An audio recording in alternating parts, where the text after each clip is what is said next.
the History of European Theatre podcast, and thanks for joining me on this journey through millennia of theatrical history. Episode 133, The Taming of the Shrew. No profit grows where no pleasure is taken. Last time, I completed the review of the War of the Roses sequence of plays that are amongst Shakespeare's earliest offerings to the London stage. Time to move on to an early Shakespeare comedy, a play that has been much performed through the subsequent centuries and adapted into several well-known versions, but in its original form is now found by many to be increasingly difficult to view as anything other than a piece very much of its time. The dating of The Taming of the Shrew is notoriously difficult, and it has filled many volumes of academic study, so I'll only be able to cover a high-level summary of that here. The problems arise because of difficulties in establishing the relationship between Shakespeare's play and another Elizabethan play which has almost exactly the same plot but with different character names, called The Taming of a Shrew. It is unclear which of the plays was created first, so perhaps A Shrew was a source for Shakespeare, perhaps A Shrew was an early version of The Shrew, or perhaps A Shrew was a copy of Shakespeare's play. The A Shrew play was registered with the Stationer's Office in 1594, so that is taken as the latest possible date for both plays. The earliest date for The Shrew being assumed at 1590, the most likely date that Shakespeare arrived in London. But there are a few clues which might narrow down that window. The printed version of A Shrew includes a stage direction referring to Simon. There is no character of that name in the play, and as we've seen before, printers of plays sometimes managed to include actors rather than character names when they were included in the cue sheet scripts that they sometimes worked from. So it's possible that the Simon mentioned is the actor Simon Jewell, who died in August 1592, putting the performance of the play before that date. Anthony Shute, a philosopher and pamphleteer, just might have been quoting from The Shrew in June 1593, meaning that Shakespeare's play must have been in circulation before then. To further support that dating of the plays, scholars have recognised passages from both used in the anonymous play A Knack to Know a Knave, which was performed at the Rose Playhouse in June 1592. So an earlier point in that range of dates does seem likely. There is quite a lot of scholarly support for the idea that A Shrew is a reported version, that is, a copied from memory version of The Shrew. One version of this suggests that, as the theatres were closed in June 1592, Shakespeare's play must have been written and performed before that date in order for A Shrew to have been copied and then further reused and quoted, as I've mentioned above. Which is logical, as long as A Shrew is a reported version of The Shrew. Another suggestion that agrees with a similar pre-1592 date is that A Shrew is said to have been performed sundry times by Pembroke's men, who are known to have gone on tour following the play closures. The tour was a disaster, and the troupe returned to London impoverished in September 1592. The Shrew is one of the 4 plays mentioned as performed by Pembroke's men in plays printed in the following 3 years. Again, if A Shrew is a reported copy of The Shrew, then it seems likely that The Shrew was part of that touring repertoire that Pembroke's men performed in June to September 1592. There are further arguments that, if correct, could push the date forward from 1591 based on erroneous geography in the play that could have come from maps of Italy published in 1591, and some textual similarities with passages in John Florio's bilingual introduction to the Italian language and culture called Second Fruits, which was also published that year. Unlike the history plays, there is no 1 or 2 clear sources for The Taming of the Shrew. The idea of a forceful wife being tamed features in many stories, from the Arabian Nights to the Canterbury Tales. But Shakespeare's source, if there was a single one, may not have even been in the formal literary tradition. I'll come back to a particular ballad that was circulating at the time that told a very similar wife-taming story. But for the moment, let's just say that it is likely that Shakespeare adapted a number of folkloric tales that were conveyed through oral tradition, rather than any one specific rendition of the story to create the play.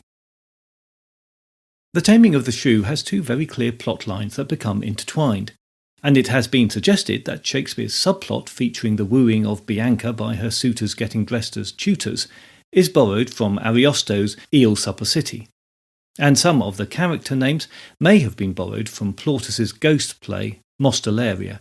Both are sources that it's perfectly reasonable to assume that Shakespeare had access to by the early 1590s. The text of Shakespeare's play didn't appear in print until its inclusion in the first folio in 1623.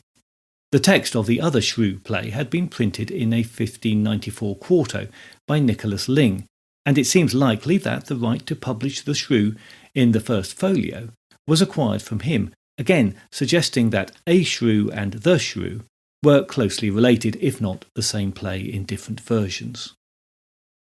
To summarise, we can say that either A Shrew is a reconstructed version of The Shrew, or it's a source for The Shrew, or it's an early draft version of The Shrew, or it's an adaptation of The Shrew by another playwright. Or the two are in fact unrelated, but based on an earlier play that is now lost. And that, I think, is quite enough of that confusion. Let's move on with a brief synopsis. The play opens with two scenes that act as a framing device. Christopher Sly, a beggar, is spotted in a drunken sleep by a lord out with his hunting party. As a jest, they transport him gently to the lord's home and treat him as a nobleman suffering from amnesia, and as an honoured guest. A play is staged for his entertainment, the play that we now all watch. In Padua, Baptista has two daughters. Two noblemen, Hortensio and the aged Gremio, play suit for his younger daughter's hand, but Baptista will not allow Bianca to marry until her older sister Katherine is wed. Lucentio, an idealistic young man who has just arrived in town with his servant Tranio, observes this and instantly falls for Bianca. Katherine's reputation as a bad-tempered woman precedes her, but things look up for Bianca's suitors when Petruchio, newly arrived in Padua in search of a wealthy wife and an old friend of Hortensio, is persuaded to play court to Katherine. He negotiates marriage terms with Baptista, and then the prospective couple meet and exchange jibes. But Petruchio assures Baptista that they have agreed to marry. Meanwhile, Lucentio has been engaged as Bianca's tutor, and they soon become close. Hortensio has also disguised himself as a tutor, but his attempts to impress Bianca fall flat, and Lucentio sees him off. Meanwhile, Tranio succeeds in persuading Baptista that he, that is, Lucentio, who he is impersonating, should marry Bianca. This is achieved by offering Baptista large amounts of money, but he insists on an oath from Lucentio's father agreeing to the payment. Tranio persuades a travelling merchant to impersonate Lucentio's father, and soon the deal is done with Baptista. When Hortensio discovers that Lucentio and Bianca have eloped, he admits defeat and agrees to marry a wealthy widow who has been pursuing him. On Petruchio and Katherine's wedding day, Petruchio arrives late for the ceremony, dressed in strange clothes. He behaves rudely and takes Katherine away before the wedding breakfast. Back home, he initiates a plan to tame Katherine, using the same techniques he would use to train a wild hawk. Denied food because he says none of it is fine enough for her, and sleep deprived because he says the sheets are not soft enough for her, Katherine eventually agrees with everything Petruchio says, however absurd. He takes her back to Padua, and as they travel, they meet Lucentio's father, the real one, travelling to Padua for his son's wedding. Things get chaotic when all the impersonators meet with Baptista in Padua, but resolution is found when the married Lucentio and Bianca arrive. At the triple wedding celebration, the men, at Petruchio's instigation, lay wagers as to who has the most obedient wife. When Bianca and the widow fail to appear when called, Katherine proves more obedient to her husband than the other wives, whom she chastises, before she and Petruchio retire to bed, leaving the others to marvel at how the shrew has been tamed. Perhaps the first thing to address in this play is the framing device featuring the joke played on the drunken Christopher Sly. The problem with this is its purpose is unclear. As an audience, we become aware that we are watching a play within a play, and the two scenes are quite amusing. But they are not obviously related to the themes of the play as a whole, and the most troublesome point is that there are no closing scenes to complement the opening. So what we have here is a rather sort of odd performed prologue rather than a frame. The most likely explanation is that we are missing the closing frame, which might have rounded off the play by drawing in parallels and themes. The question of why we don't have it is also a vexed one. With only the first folio version to go on, the production choices are to either include the opening frame, drop the frame completely, or add in a devised closing frame. In that other version of the play, The Taming of a Shrew, the closing frame scenes featuring a very similar situation are included. It seems off at first glance that Hemmings and Condell did not do a better editing job themselves with the first folio, either omitting or completing the frame. But there are other examples of where they appear to have reproduced an incomplete source text without such concerns. Most famously, the first folio misses the opening prologue from Romeo and Juliet, which, if not completely integral, many would now see as inseparable from the play. We can speculate that the intention of the frame was either to show how Christopher Sly learns from the play to tame his own shrewish wife, or perhaps the point was to reveal the play within the play as a parody of what a good marriage should be. We'll never know for sure, which is particularly ironic as some critics have used this play to support the idea that Shakespeare was some sort of misogynist, or that it proves his own wife must have been a shrew herself. Without the complete frame, it's pretty difficult to gauge his original meaning and intention anyway. But thankfully, that sort of biographical research through the plays is largely discredited by modern scholars. So, we leave Christopher Sly watching The Taming of the Shrew and never learn how his story ends. But perhaps his presence reminds us that this is just a play, where not everything we see should be taken at face value or as true to life. As for the main part of the play, it's clear that it is intended to provide a comedic view of different types of love and marriage. First, we have Lucentio's idealised love for Bianca, she being the image of the ideal Elizabethan woman, beautiful, accomplished, deferential to her father, and quiet. In order to win her, Lucentio is prepared to disguise himself as a tutor and allow his servant to dress as him, a reversal of roles that we will become very familiar with over the breadth of Shakespeare's comedies. His logic is that a tutor is the only type of man that Baptista will allow close to his daughter, and he isn't wrong. He and Bianca are soon cozying up to each other over their lessons and passing secret love tokens. Happiness for both of them is marriage to each other, which they accomplish in secret, confident that Baptista will forgive the deception. Disguise is a motif in the play that Shakespeare would use again and again. In this case, characters scramble around in more or less explicit disguises throughout the play. Lucentio becomes a Latin tutor, Tranio becomes Lucentio, Christopher Sly becomes a noble lord, Petruchio becomes a raving lunatic, dressed in a new hat and an old jerkin, a pair of old breeches thrice turned, a pair of boots that have been candle cases, one buckled, another laced. In all of these instances, the disguise is accepted as reality with very little fuss. Even people who aren't obviously disguised are, in their own ways, performing. Take Bianca, who conceals her sharp and calculating mind under the disguise of a virtuous young maiden. In this way, the play's use of disguise suggests that identity is considerably less stable and straightforward than we might believe. Like many of Shakespeare's plays, the idea of a life as a performance is very close to the surface in The Taming of the Shrew. He uses this tool to better effect in later plays, but we can see here that almost every character is donning a disguise, trying to be something they are not, and, for some, explicitly acting a part. Those who understand the performative nature of life tackle it best. Petruchio acts out different parts for Baptista, Kate and others, depending on what he needs to achieve. And clearly he enjoys every moment, as in the end he is successful. Perhaps this is also what Katherine understands, Play the part of the obedient wife, and you will get the privileges of the obedient wife. Then there is Petruchio's wooing of Katherine, the older sister who, by her father's decree, must marry first. This is entirely mercenary on Petruchio's part. He comes to town with the express intention of finding a wife, so no idealistic romance. He takes money from Bianca's other suitors to remove the problem of Katherine, and he makes sure her father is squeezed for the most generous dowry possible. Once assured of the right income, he is apparently unconcerned about how Katherine feels about the arrangement, and forges ahead with the marriage even after a pretty disastrous first meeting.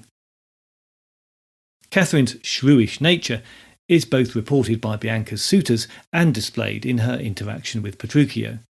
But despite the chaos that seems to reign around her, there is some depth to her character. She stands up to Petruchio when he turns on the servants, and professes something close to kindness to them. If the intention is to leave us in no doubt that she is as far from being the ideal woman than her sister professes to be, then why do we see this chink in her shrewishness? We might wonder, in fact, if she has the measure of Petruchio from the very start and is playing him at his own game. But this is a comedy, and I'm wary of reading too much into the psychological motivations of the characters. When Petruchio and the other men in the play muse on women's behaviour, they often compare women to hawks or falcons, powerful, dangerous birds that can nevertheless learn to hunt in a partnership with humans. There is something both complimentary and insulting about that comparison. Take Petruchio's line about Katherine as he develops his plan to tame her. "My falcon now is sharp and passing empty, and, till she stoop, she must not be full gorged." He seems to suggest that Katherine's temper will one day make her an admirable hunting bird, full of fight, but he is also thinking of her as a pet, an animal he possesses. Seeing her as valuable, beautiful, and excitingly wild might be okay, but the analogy also makes her a little bit less human in his eyes. These images of falconry hint at the complicated place women held in the Elizabethan world. On one hand, a falcon is a beautiful and expensive treasure. On the other, it is not an equal. It is a possession, and one that needs to be broken and bent to the tamer's will. Yet Katherine is seemingly transformed by events, and by the end of the play takes on all of those attributes of a wife that were seen as good and proper behaviour at the time. Elizabethan pamphlets, sermons, plays and other literature are full of advice for how wives should be chaste, obedient and deferential. And in Katherine, Shakespeare has quite simply reversed all of those qualities. "No mates for you, unless you were of gentler, milder mould," says Hortensio of Katherine. She is the most tainted of Renaissance women, manly in the parlance of the time.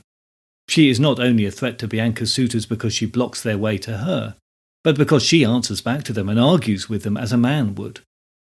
The world of the Taming of the Shrew is one where the gender roles are reversed as much as social roles are, which is where, for the original audience, the comedy mostly comes from.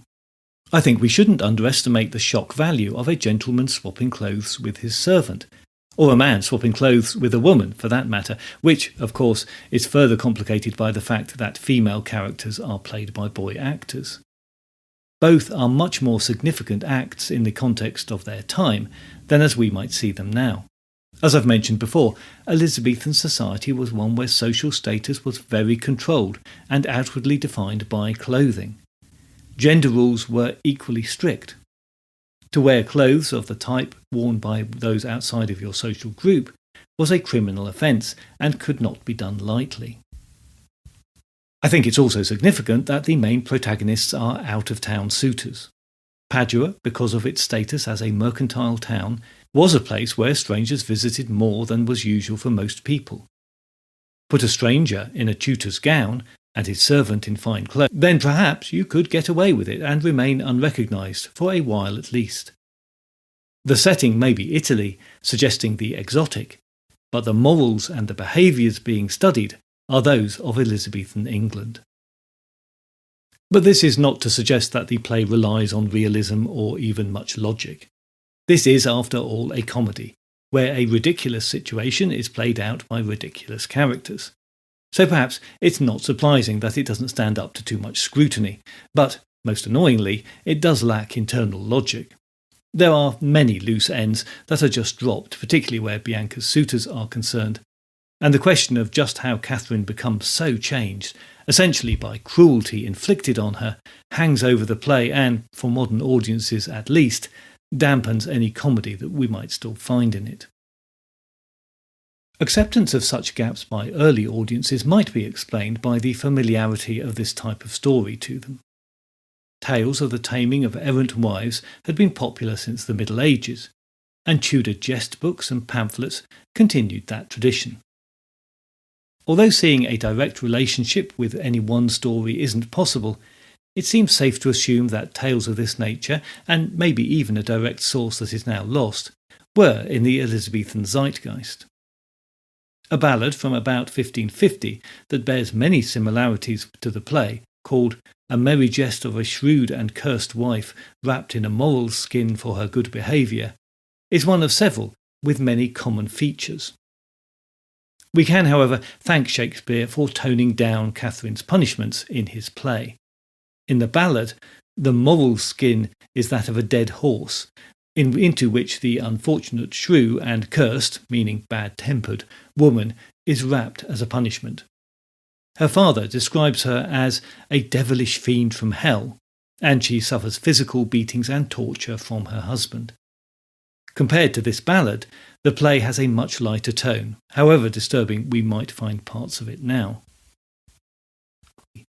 I mentioned that one of the sources for the play was Ariosto's Il Suppositi, and through that we can trace the style and structure of the Taming of the Shrew back to the older Roman traditions of Plautus and Terence, and right back to Menander and Greek New Comedy.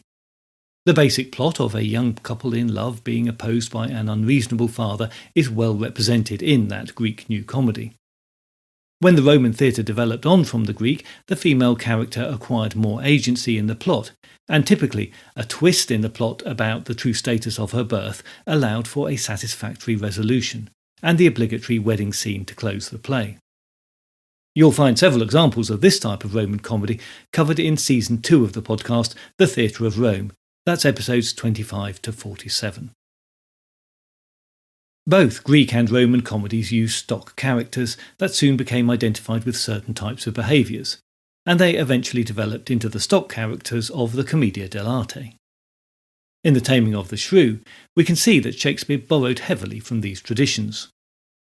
Gremio, the older suitor for Bianca, originates from the stock character of the old man with more money than sense. It was a character who developed into Pantaloon of the Commedia dell'arte. Bianca, as the chaste daughter, finds him deeply unattractive, and he is dismissed, remaining just a skeleton of a character. Lucentio is the typical young hero type, although perhaps more naive than his predecessor models, and Tranio is somewhat the cunning servant who arranges events to move the plot along. He is certainly cleverer than his master, but lacks the self-interest and cunning of the earlier cunning slave types. Tranio's worldly knowledge is contrasted with Lucentio's naivety when the servant questions the master about his headlong fall for Bianca. "I pray, sir, tell me, is it possible that love should of a sudden take such hold?" "O Tranio, till I found it to be true, I never thought it possible or likely. But see, while idly I stood looking on, I found the effect of love in idleness. And now, in plainness I do confess to thee, that art to me as secret and as dear as Anna to the Queen of Carthage was. Tranio, I burn, I pine, I perish, Tranio, if I achieve not this young modest girl." Which leaves the audience in no doubt that the gentleman Lucentio may be well learned, but he's also a bit ridiculous. The picture is of a muddle-headed young lover, and the servant Tranio is wiser of the two by far. To his credit, Lucentio is aware of this, and he turns to Tranio when he needs a plan to win Bianca. This dynamic is almost a counterpoint to the Christopher Sly frame story. Sly makes a terrible lord, but Tranio is a completely credible Lucentio, once in disguise.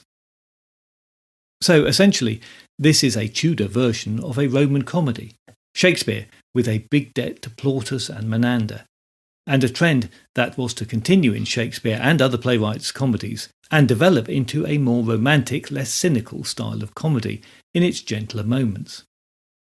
Even here, the Bianca subplot is basically a romantic story of unequal competition. Hortensio never really has a chance with Bianca, and we get to see the complete arc of the story from when she and Lucentio first meet through to their marriage, which is another Tudor element added to the Roman form.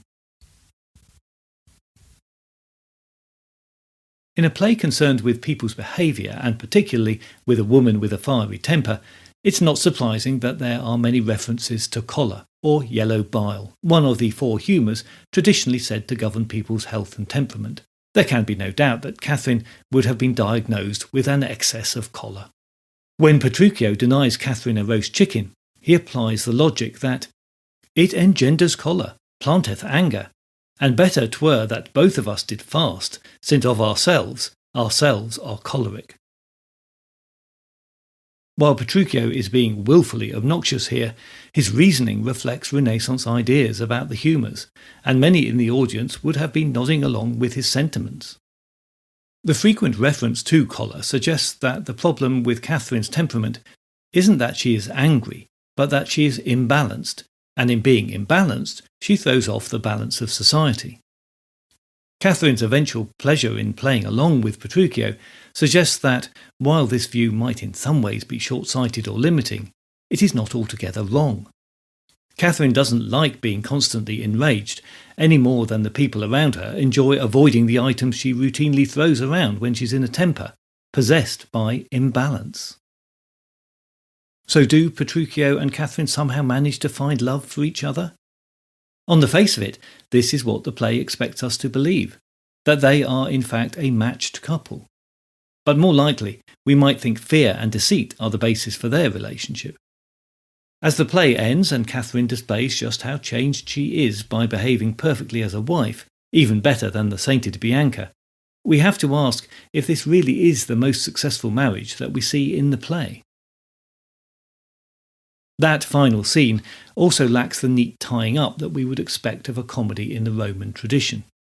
It's true that Petruchio and Katherine complete the play with comfortable lines as they head off to bed. But what of the obedient Bianca and the widow, the third bride in the story?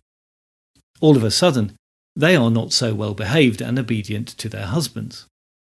Except it's not quite so sudden a change. In the very first scenes of the play, Katherine accuses Bianca of false tears. She has seen that her sister is not quite the perfect marriage prospect, and that she, like many of the others, is putting on an act.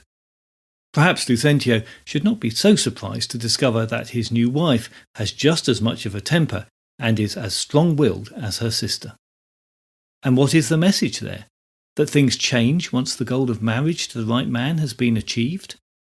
The change in Bianca and the widow is dramatically necessary to contrast with Katherine's changed behaviour, but does it work well for the overall messaging of the play? If we think that the play is trying to make a serious point, then perhaps we can consider it to be a light-hearted look at some more serious concerns about the changing nature of society that abounded at the time.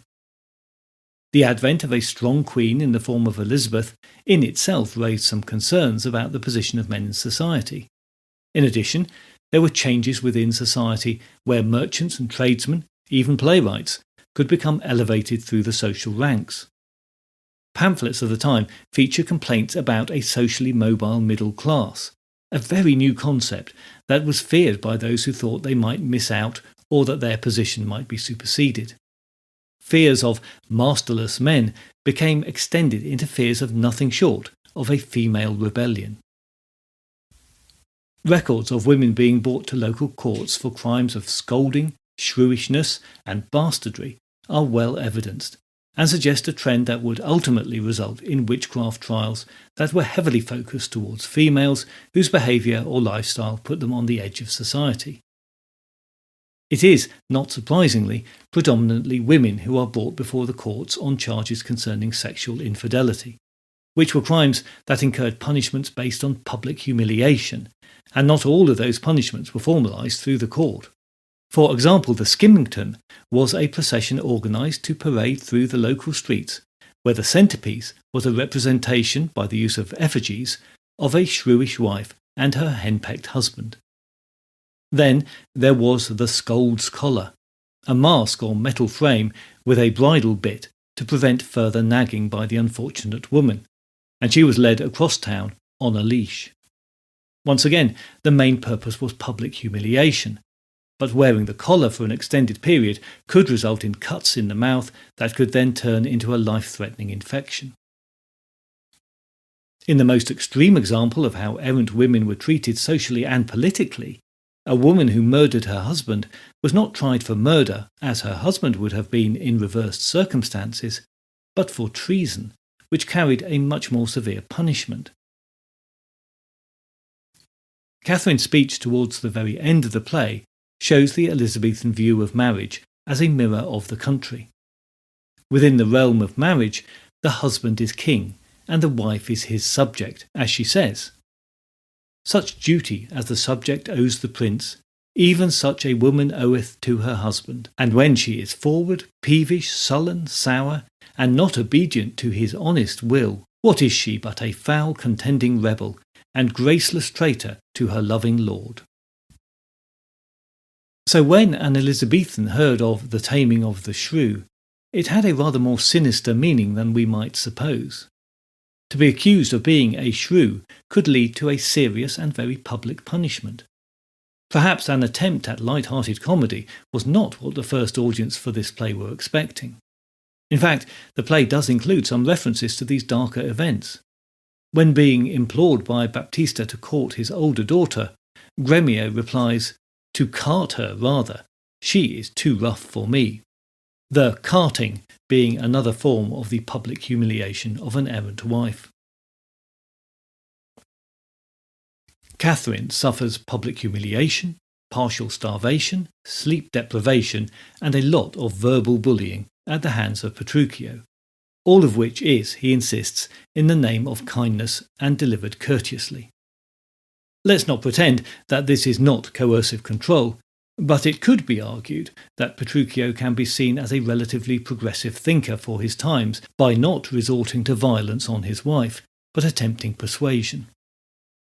When Katherine starts to play along with the joke, Petruchio is delighted. He has truly found a match. Just maybe the couple's shared sense of humour softens and complicates the play's more conservative, sexist statements about marriage. Katherine's final speech about wifely duty and feminine weakness has been long debated.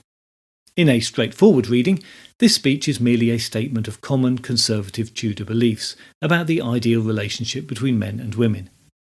But it is also a moment in which a self-proclaimed submissive woman takes centre stage and still displays plenty of fiery choler that has supposedly been tamed out of her. Fie, fie, unknit that threatening, unkind brow, and dart not scornful glances from those eyes to wound thy lord, thy king, thy governor. Then the more subversive undertones of Katherine's speech begin to appear. A woman moved is like a fountain troubled, muddy, ill-seeming, thick, bereft of beauty, and while it is so, none so dry or thirsty will deign to sip or touch one drop of it. Here, Katherine is both repeating the line she's heard all of her life, that nobody wants an angry woman, while disproving it through her marriage to Petruchio, and she doesn't sound particularly unmoved even now. Thy husband is thy lord, thy life, thy keeper, thy head, thy sovereign, one who cares for thee, and for thy maintenance commits his body to painful labour both by sea and land, to watch the night in storms, the day in cold, whilst thou liest warm at home, secure and safe, and craves no other tribute at thy hands but love, fair looks, and true obedience. Too little payment for so great a debt. Modern productions often play this part of the speech as ironic, as it is hardly a portrait of Petruchio's behaviour. In fact, all the husbands in the play seem to have done rather well financially out of their matches. These final moments only serve to complicate the play's final picture of feminine submission and masculine strength, which make it seem more likely that Katherine is mocking Petruchio at exactly the same time that she plays along with him. And we end on a bad pun when Petruchio says, "Come, Kate, we'll go to bed. We three are married, but you two are sped. 'Twas I won the wager, though you hit the white. And being a winner, God give you good night."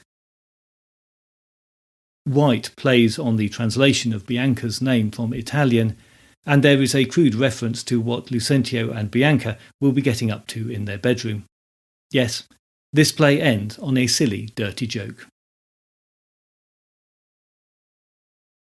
I can't say that The Taming of the Shrew is my favourite Shakespeare play. Indeed, it's a strong contender for my least favourite. But I hope for the day that I will see a production that makes me laugh out loud. So far, I've only seen productions where the comedy was very forced and fell rather flat. In adapted forms, it certainly can work. Just think of Cole Porter's musical Kiss Me Kate and the film 10 Things I Hate About You. And hopefully the original play can too, one day. I hope I've been able to point out some of the play's better qualities and explain some of the context in which it was written, which should help you to enjoy the play in performance and get past some of the unsavoury sentiments that it seems to express. Perhaps remembering that this play within a play is not, on this occasion, necessarily holding a mirror up to nature.